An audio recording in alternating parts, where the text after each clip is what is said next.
Bienvenidos a otra edición de Dossier Venezuela. Luego de la entrevista tan interesante con Andrés Izarra, un chavista íntegro, un chavista que no se avergüenza de haberlo sido, de seguirlo siendo, creo que se están abriendo, digamos, unos espacios muy interesantes para entender qué es lo que piensa Maduro, Tarek El Aissami, lo que piensan los Rodríguez, lo que piensa Padrino, lo que piensa esa cleptocracia que hoy arruinó a Venezuela y hoy la tiene en un momento, quizás en su peor momento económico de la historia, pero también con una habilidad política muy, muy, muy importante. Y por eso queremos hablar con Rafael Ramírez. Él es un político, él ha sido catedrático, una persona de muy larga trayectoria en Venezuela, muy cercano al gobierno del presidente Chávez, fue su ministro de Petróleo hasta el año 2014. También fue director de PDVSA hasta ese mismo año. Luego fue ministro de Relaciones Exteriores y al final, digamos, antes de que tuviera que salir de Venezuela, fue el ministro, fue su embajador ante Naciones Unidas. Un hombre cercano a Chávez, como dije antes, no tanto a Maduro, pero un hombre que conoce lo que está pasando en Venezuela. Doctor Rafael Ramírez, muy buenas tardes. Bueno, gracias Francisco, un placer tener esta conversación porque nos correspondió servir en ambos gobiernos casi durante el mismo periodo de tiempo, ¿no? Yo, tal como tú señalas, yo me identifico como chavista, reivindico a Chávez y lo que hicimos con el presidente Chávez, pero sobre todo me identifico y me reivindico como un venezolano y un bolivariano, por lo cual para mí la relación con Colombia siempre ha sido fundamental. Hicimos grandes esfuerzos para que, bueno, nuestros pueblos siguieran estrechando sus relaciones desde aquel tiempo, ¿no? A pesar de la pugnacidad política siempre presente, que no es malo que exista, yo creo en el juego democrático. Bueno, hicimos cosas concretas para sacar a nuestros países. Me da mucho gusto estar aquí y poder conversar sobre lo que pasa ahorita en nuestra afligida patria. Me toca hacer la pregunta obvia para después pasar ya a los temas mucho más de fondo, que es qué es lo que está pasando en el futuro y es esto el tema de ahorita con Tarek y con esos robos y eso. A ti, Rafael, te acusaban de ese desfalco, te acusaban de robo, de PDVSA, de petróleos, etcétera. ¿Qué tienes que decir y responderle a aquellos que te acusan sobre estos temas? Bueno, fíjate que la razón, el tiempo me ha dado la razón. Yo siempre denuncié que Maduro utilizaba la justicia, su justicia, como un instrumento de persecución política. En Venezuela no hay Estado de Derecho, no hay independencia de poderes.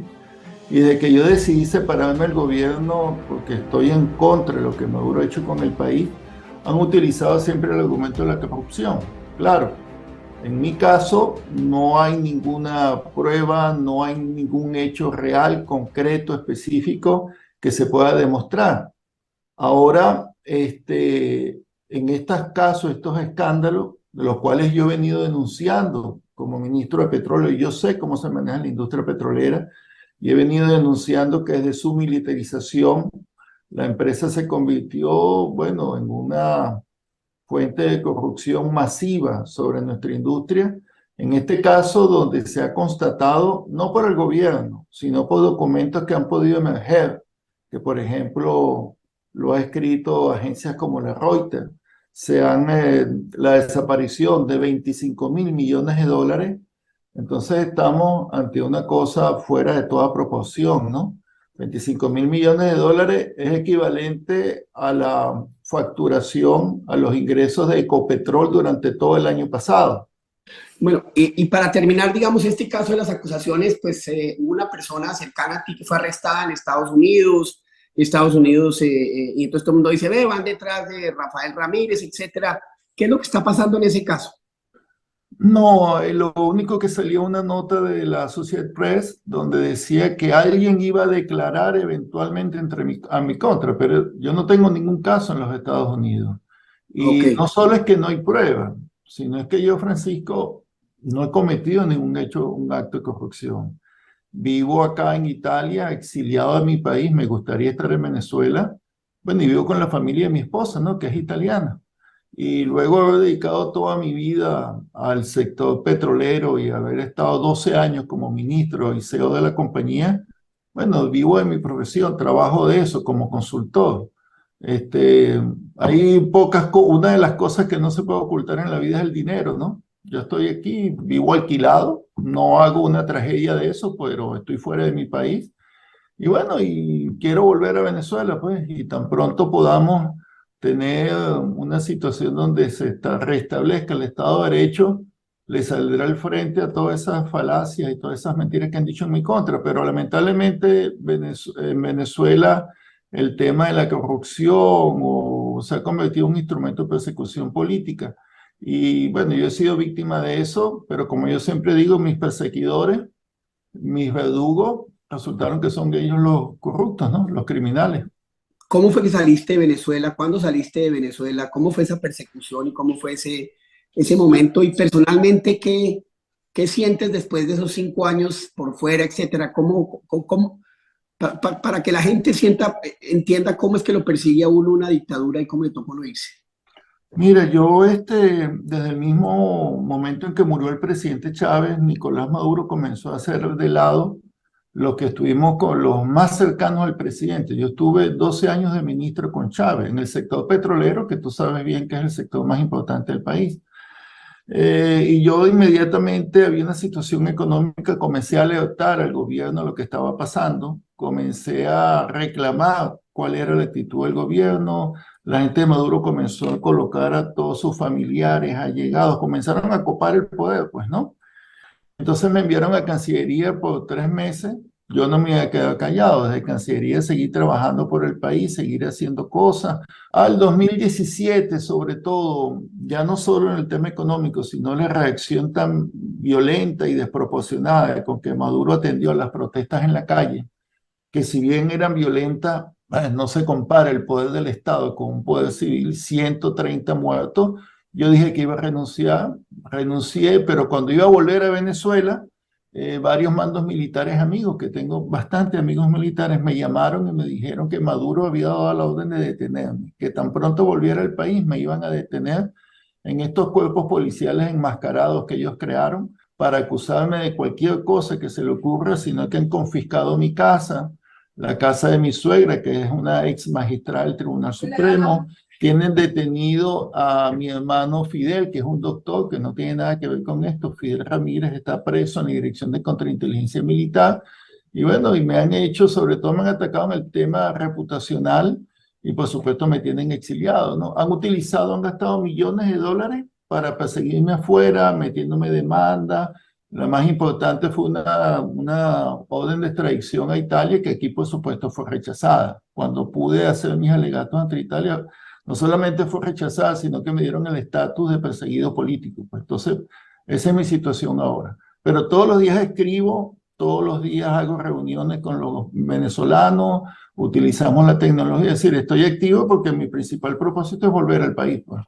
Bueno, y eso es lo que quisiéramos todos, que regrese la democracia, que vuelvan esos 7 millones de venezolanos que están Así es. muriéndose de hambre por todo el mundo a poder vivir tranquilamente en Venezuela. Ese es, digamos, el sueño que nos mueve a todos. Pero Gracias. ya, Ha sido verdaderamente una tragedia lo que pasa en el país. Tú lo decías, tú usabas una frase que yo uso frecuentemente. Este es el peor gobierno de nuestra historia y Venezuela enfrenta la peor crisis, no solamente económica, sino política y social desde su fundación como república. Es terrible. no, el tema no, mejor dicho, estar casi cercano a Haití en términos de pobreza, cuando era Así el es. país más rico del continente, uno dice, bueno, esto no tiene perdón de Dios. Pero bueno, Así es. tú conociste muy bien a Chávez, conociste bien a Maduro. ¿A qué le teme Maduro? ¿A qué le tiene miedo Maduro? Bueno, Maduro es una persona que no tiene autoridad, no tiene la autoridad que tenía Chávez. Es decir, Sí, independientemente de que estés de acuerdo o no con Chávez o cualquiera, no reconoce que Chávez era una persona que tenía autoridad, un liderazgo, un carisma, estudio, No, un mandaba, conocimiento. Sí, mandaba, sí. mandaba y era un hombre seguro de su fuerza.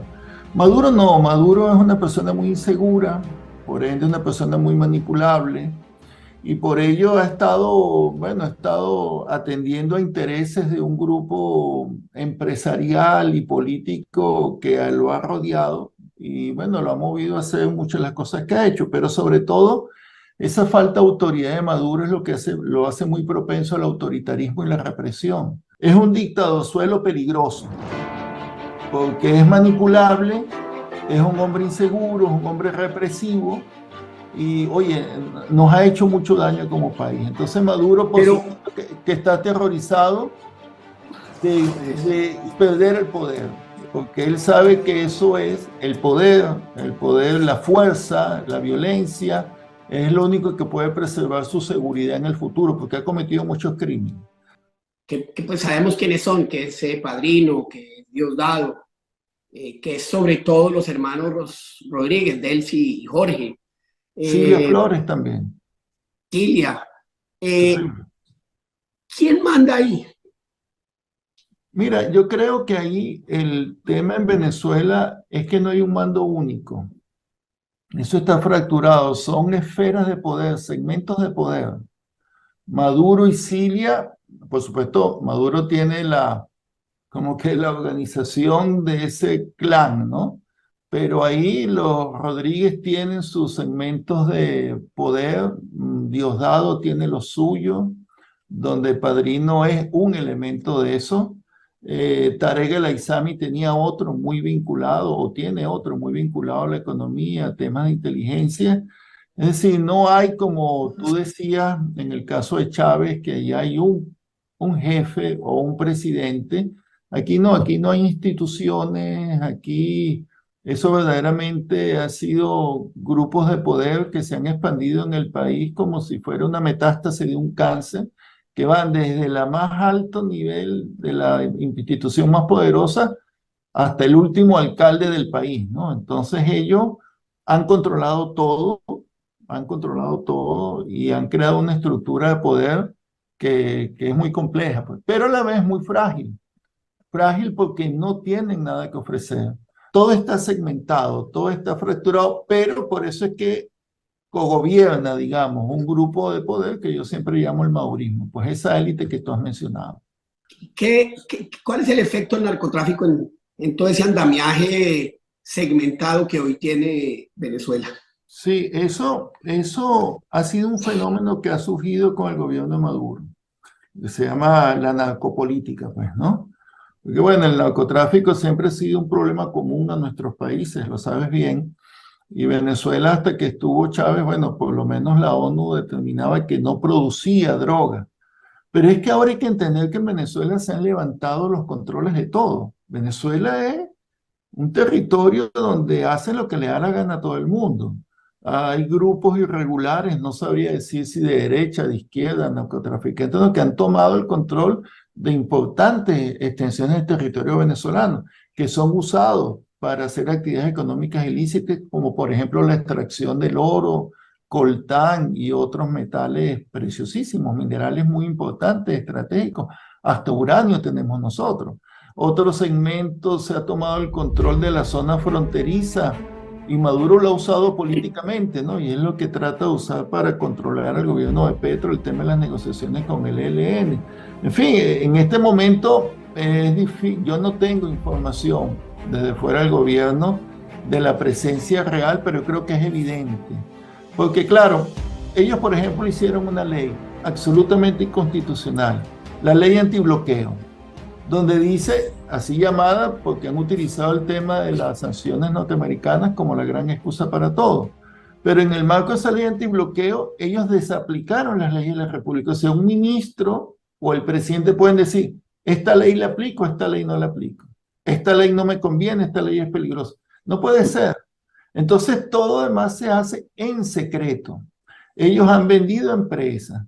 Hay gente que con un puñado de dólares ha comprado medio país. Entonces tú dices, ¿quiénes son narcotraficantes? Es bastante probable. digamos, una de las patas de la mesa cayó en desgracia, Tarek El Aissami. ¿Por qué cayó en desgracia? ¿Qué está pasando ahí? ¿Y dónde está Tarek? Bueno, eso ahorita es uno de los secretos mejor guardados en Venezuela, ¿no? Obviamente está protegido. Mira, yo conozco bastante a este señor Tarek El Aissami.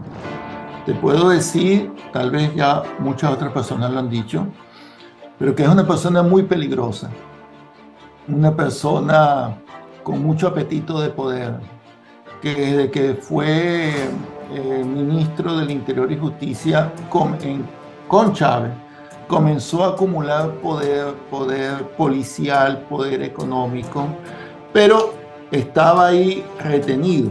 Cuando muere el presidente Chávez, Tarek El Aissami se convierte en la mano derecha de Maduro. Tarek El Aissami es el operador de Maduro para hacer las cosas, las peores cosas que ha hecho Maduro, siempre está metido Tarek El Aissami.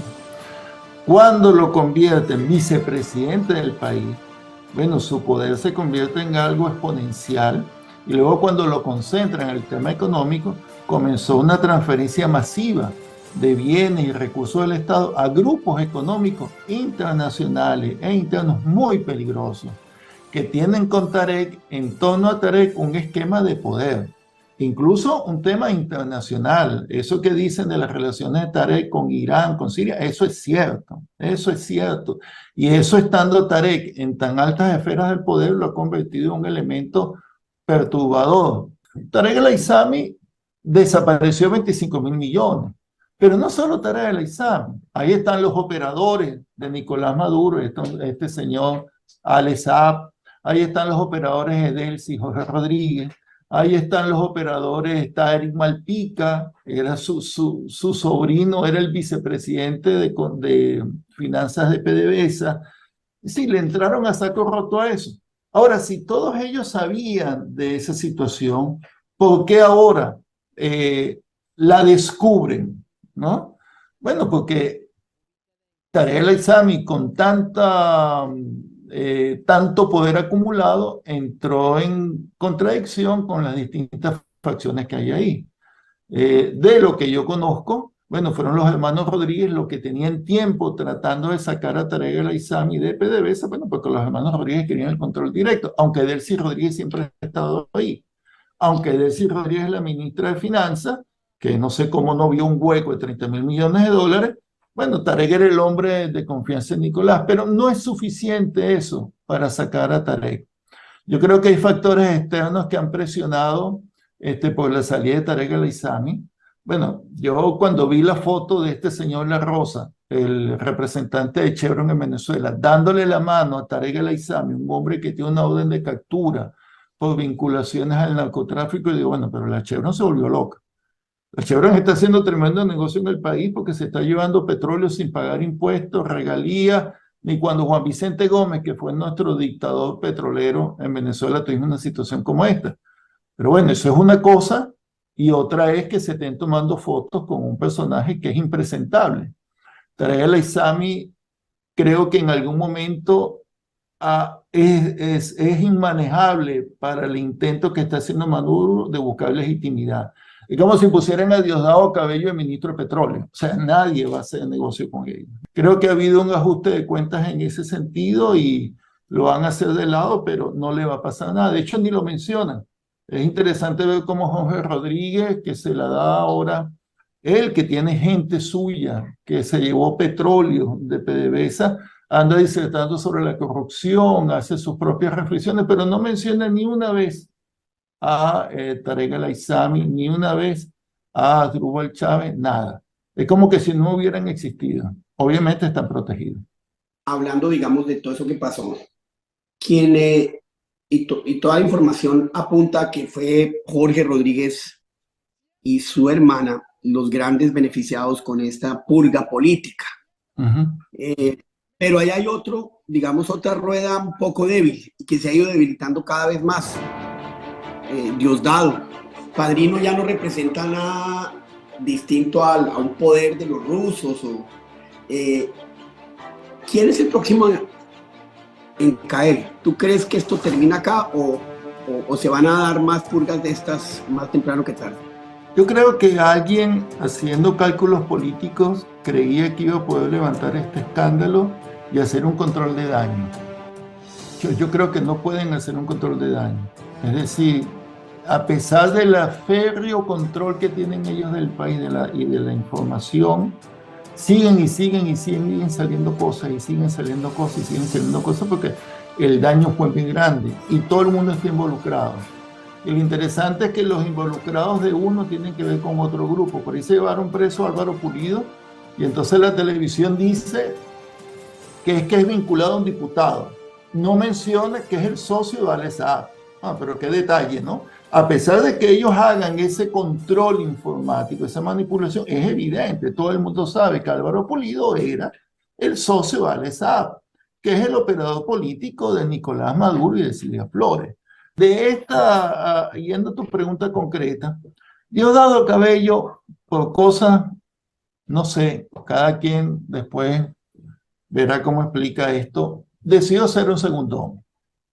Un segundón. O sea, Diosdado Cabello estuvo con Chávez el 4 de febrero, pero nunca dio la talla. Después fue derrotado, siempre fue ministro, pero cuando fue llevado a las elecciones al Estado Miranda, uno de los más grandes del país, fue derrotado, precisamente por Capriles, y eso decepcionó mucho a Chávez. De hecho, Chávez lo tenía siempre como puesto de lado. Cuando muere Chávez, todo esto se reorganiza.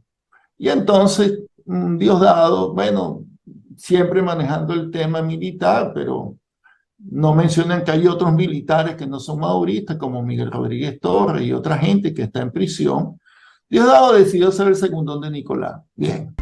Si tú lo ves en términos objetivos, pasó de ser el segundo hombre más importante del país, a un animador de un programa de odio que todos los miércoles lo que hace es incitar el odio, hablar contra quiere, porque él tiene patente de cosas para hacer lo que quiere en el país.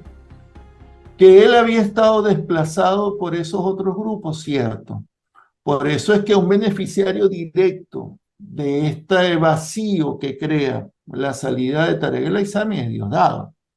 Y entonces probablemente hay una reorganización de los grupos de poder interno entre los hermanos Rodríguez, Nicolás y Silvia y Diosdado Cabello y lo suyo. Yo te digo que creo que en el caso de las Fuerzas Armadas tienes que tratarlo como un elemento aparte.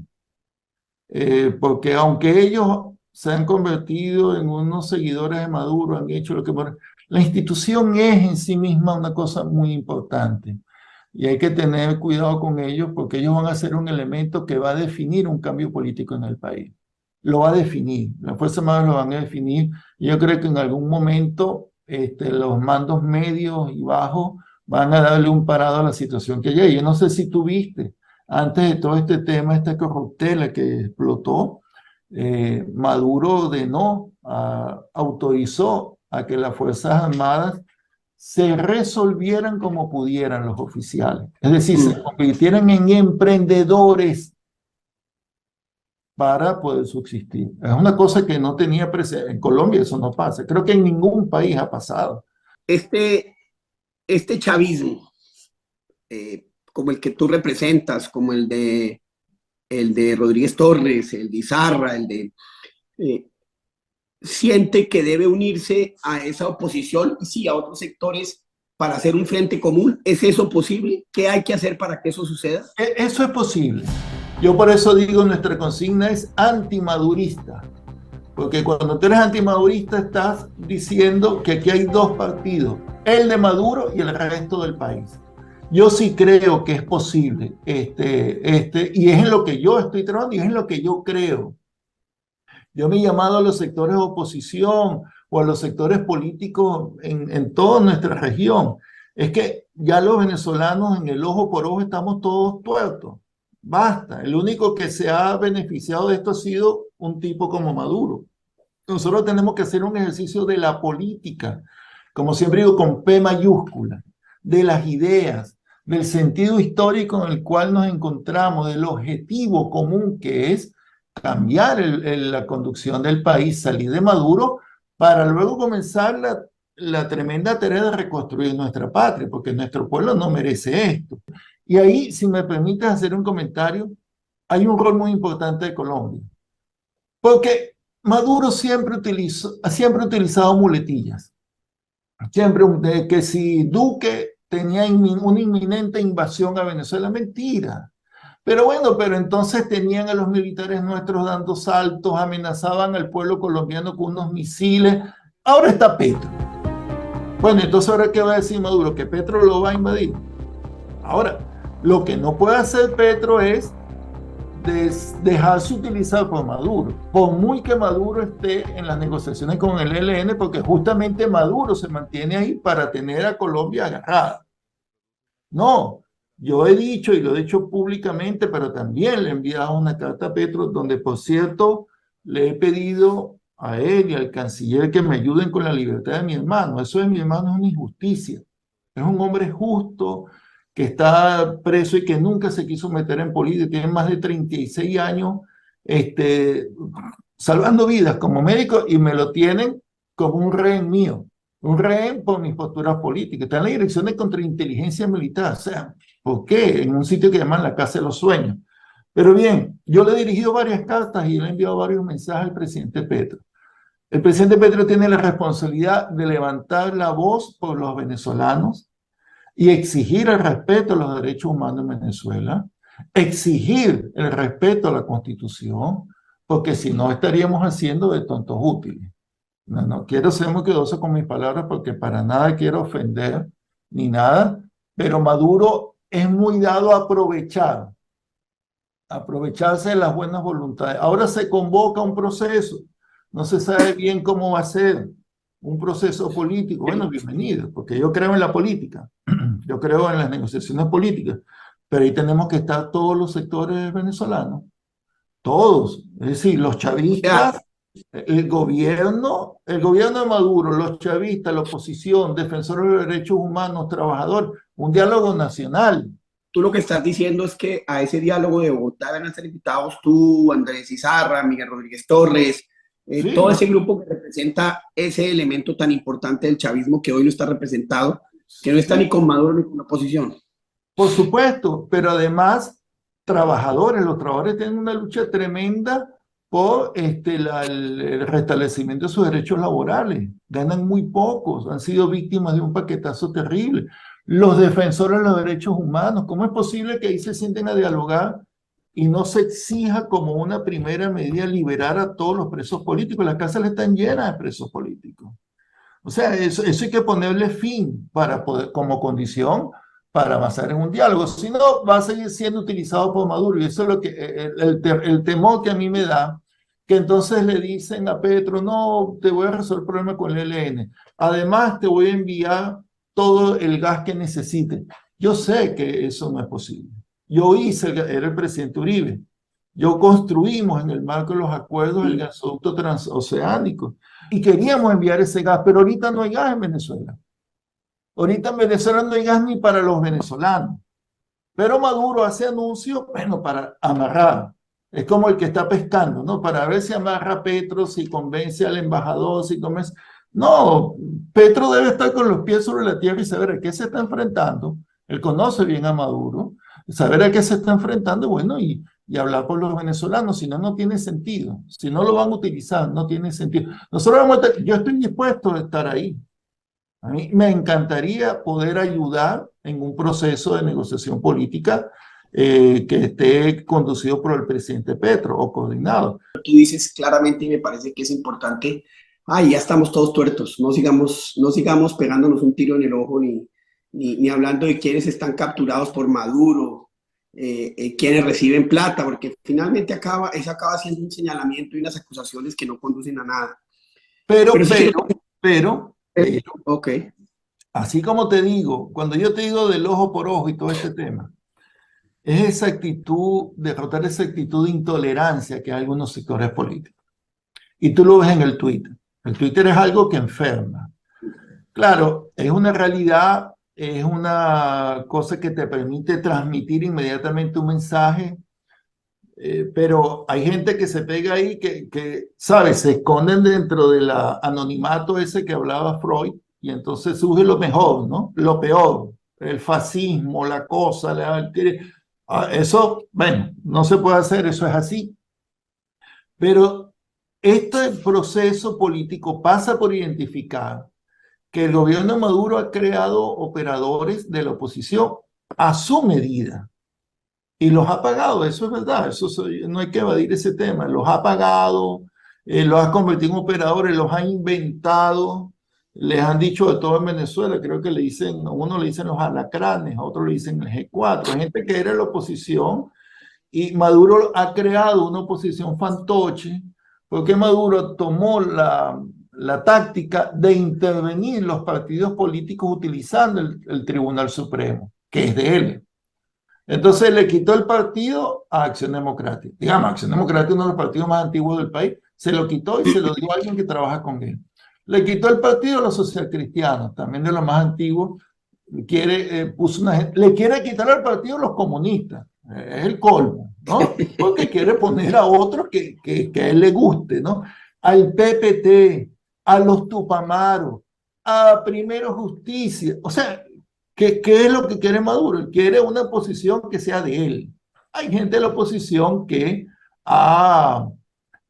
que se ha prestado. aceptado, sí. Ellos quieren que renunciemos a la salida constitucional, porque ellos ganan en la confrontación porque tienen todo el poder.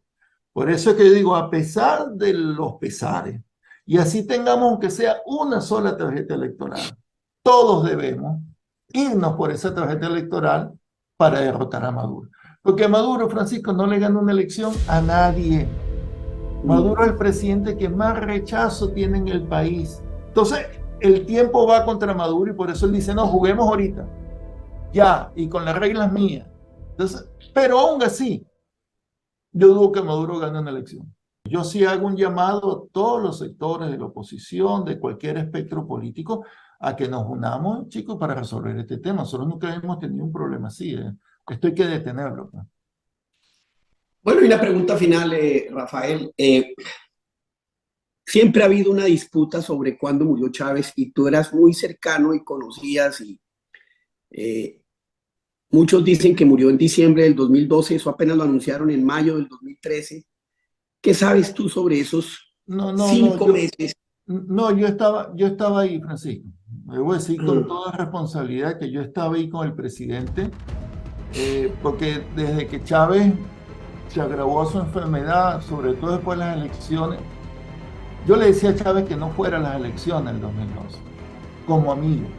Me dio mucho afecto al presidente. Decía, presidente, pero ¿a quién se le ocurre ir a una elección, una campaña electoral como las de Venezuela, habiendo salido de un cáncer?